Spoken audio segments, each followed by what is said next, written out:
I always thought I was the reckless one in relationships, but nothing prepared me for the night my girlfriend walked in after midnight, eyes wild, jacket still zipped up tight.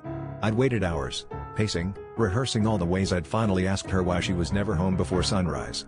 She didn't flinch when I confronted her, she just stared at me, silent, like she was calculating the least damaging lie. But instead of another excuse, she said, "There's something you need to know," and my heart started pounding so loud I barely heard her next words, "I'm married."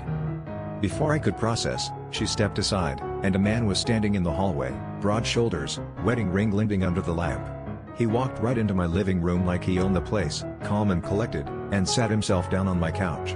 My girlfriend perched on the armrest beside him, and they exchanged a look that said this wasn't their first time pulling this stunt.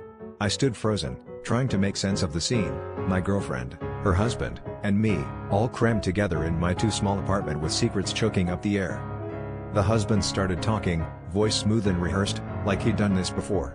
He said they had an arrangement, open marriage, no secrets, as long as everyone played by the rules. Only, apparently, I was the first to get close enough to need the talk. My girlfriend watched me, waiting for a reaction, but all I could feel was this mix of nausea and rage.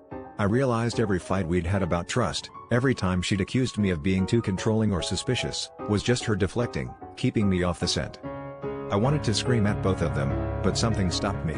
Maybe it was the way her husband looked at me, not angry, not smug, just weirdly understanding, like he saw right through my bravado.